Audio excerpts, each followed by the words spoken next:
শুভেচ্ছা স্বাগত গ্রামবাসীদের পক্ষ থেকে লাল গোলাপ শুভেচ্ছা গ্রামবাসীদের পক্ষ থেকে লাল গোলাপ শুভেচ্ছা শুভেচ্ছা স্বাগত গ্রামবাসীদের পক্ষ থেকে লাল গোলাপ শুভেচ্ছা শুভেচ্ছা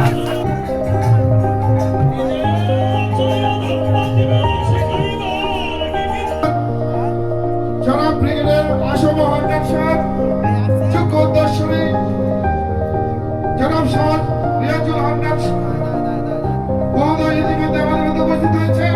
আমি আজকের এই ভক্তি প্রতিবাদের অনুদানের মাধ্যমে ওনাকে বরণ করে নেওয়ার জন্য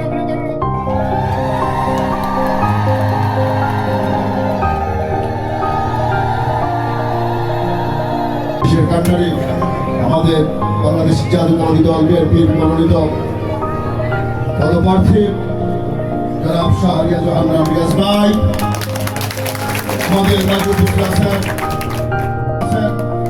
দুর্গাপুর ইউনিয়ন বিএনপির সংগ্রামী সভাপতি জনাব সুলাইমান মোল্লা, আমাদের রাজপুত্র আছেন। আমাদের রাজপুত্র আছেন দুর্গাপুর ইউনিয়ন বিএনপির সংগ্রামী সহসভাপতি জনাব শহীদুল্লাহ মোল্লা, আমাদের রাজপুত্র আছেন। আমার পিসি মাসি দিদি বৌদি যারা রয়েছেন সকলের প্রতি আদাব ও শ্রেণীমতে নমস্কার। এই কারেন্ট তিনি করে দিয়ে গেছিলেন, ওনার নাম হলো ব্রিগেডিয়ার আসম হান্নান সাহেব।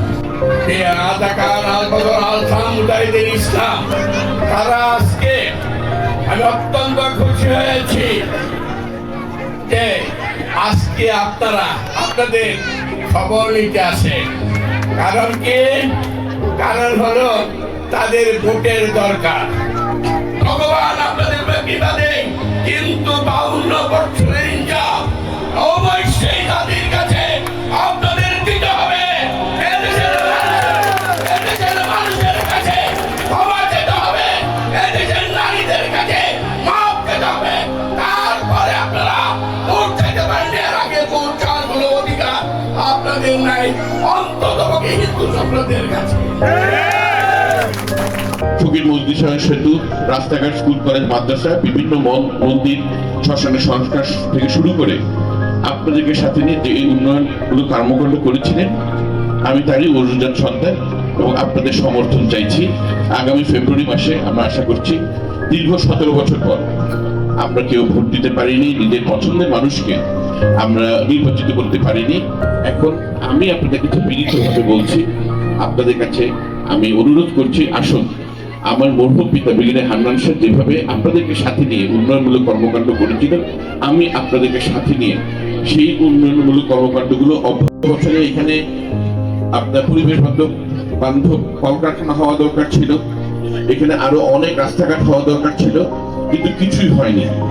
কেন কিছু হয়নি? কিছু হয়নি কেননা যারা নাকি আমাদের উপরে চেপে বসেছিল জনপ্রতিনিধি হিসাবে, সেটা এমপি হোক, মন্ত্রী হোক, উপজেলা চেয়ারম্যান হোক, তাদের কাউকে আপনার আমার ভোটে আসতে হয়নি। 5ই আগস্টের যখন নাকি ফ্যাসিস্ট এখানে বিদায় নিল বাংলাদেশ থেকে, এই প্রতিক্রিয়াশীল গোষ্ঠী সবার আগে গেছে তাজউদ্দিন সাহেবের মূর্তি ভাঙার জন্য। বিএনপি অঙ্গ ও সহযোগী সংগঠন 24 ঘন্টা, 38 ঘন্টা, 72 ঘন্টা ওখানে বসে থেকে কোনো বাংলাদেশের পুলিশ গত 5ই আগস্ট থেকে 12ই আগস্ট পর্যন্ত বাংলাদেশে কোনো পুলিশ বাহিনী ছিল না। এই প্রতিক্রিয়াশীল গোষ্ঠী তারা হলো তাজউদ্দিন আহমেদের মূর্তি ভাঙবে। সারা বাংলাদেশে সেই মুজিবের মূর্তি ভেঙে গেছে, কোনো ফটো রয় নেই, কিছু নেই।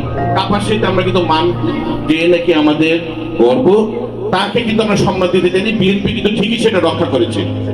এটার মূল কথা, আমার এই কথাটার মূল বলার কারণ হলো যে আমরা ঐক্যবদ্ধ কাপাসিয়া চাই, আমরা সবাইকে নিয়ে চলতে চাই এবং আমাদের মূল লক্ষ্য হলো উন্নয়ন, অন্য কিছু না। এখন কিন্তু ওই আপনার পুরোনো কথা বলে লাভ নাই, আমরা সামনে এগিয়ে যেতে চাই, আমরা কাপাসিয়াকে নতুন করে গড়ে তুলি।